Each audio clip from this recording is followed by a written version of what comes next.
박정희의 마지막을 함께한 경호실장 차지철.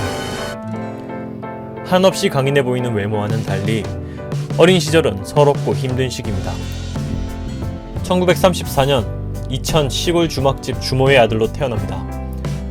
성씨가 다른 누나 3명이 있었고 이후 차씨 집에 개가해 차지철을 낳은 것이죠. 가부장제가 매우 탄탄했던 상황으로 아버지 한번 제대로 보지 못한 채 형제들에게 서러움과 차별로 힘든 어린 시절을 보냈다고 합니다. 그래서인지 매우 조용하고 내성적이며 혼자 있기를 좋아하는 성격이었다고 합니다. 무술과 격투기에 심취해 있었지만 학급에서 상위권을 유지할 정도로 우수한 학생이었다고 합니다. 하지만 육사 12기에 낙방하며 포병사병으로 겨우 군생활을 시작하죠. 출생과 낙방의 영향 탓인지 육사 출신에 대한 콤플렉스가 매우 강했다고 합니다. 이 콤플렉스는 경호실장이 되고 군 중장을 경호차장으로 임명하는 데까지 이어지죠.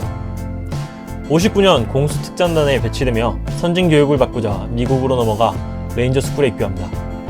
인종차별이 만연한 그 시절에 한 미군의 부당한 행위를 당합니다. 무술과 격투기에 일가견이 있던 차지철은 자신보다 몇 배는 큰 미군을 반죽도록 응징하죠. 이 사건을 주목한 미군은 차지철을 수많은 미군 앞에 태권도를 가르치는 곳으로 종료합니다. 그렇게 돌아온 차지철은 5.16 군사정변이란 일생일대의 기회를 잡고 적극 가담합니다. 이 공로를 높이사 경호차장을 시작으로 탄탄대로를 달리게 되죠. 1년 후 소령 진급, 30세의 나이에 국회의원에 당선되기까지 합니다. 육사 낙방의 콤플렉스 때문인지 알 수는 없으나 당선 직후 그 바쁜 와중에 국민대 정치외교과 졸업, 한양대 정치학 석사뿐 아니라 박사학위까지 취득하는 데 걸린 시간은 불과 3년, 학사, 석사, 박사까지 말이죠.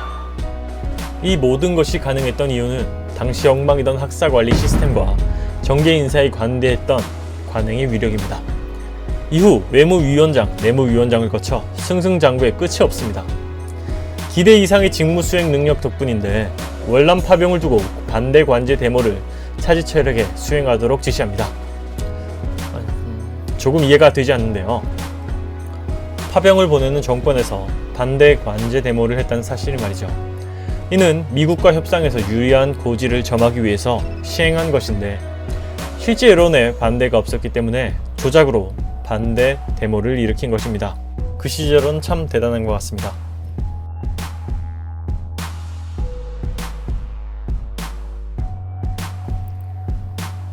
어쨌거나 박정희 기대 이상의 큰 성과에 승승장구를 달리게 됩니다. 이 시기 국회의원의 딸과 만난 한 달 만에 초고속 결혼을 하기에 이릅니다. 하지만 몇 달을 가지 못하고 이혼하고 말죠. 이때부터 기독교에 크게 빠져 독실한 신자 생활을 시작합니다. 월남 반대 데모권 이후로 박정희의 엄청난 신임 속에 무럭무럭 성장.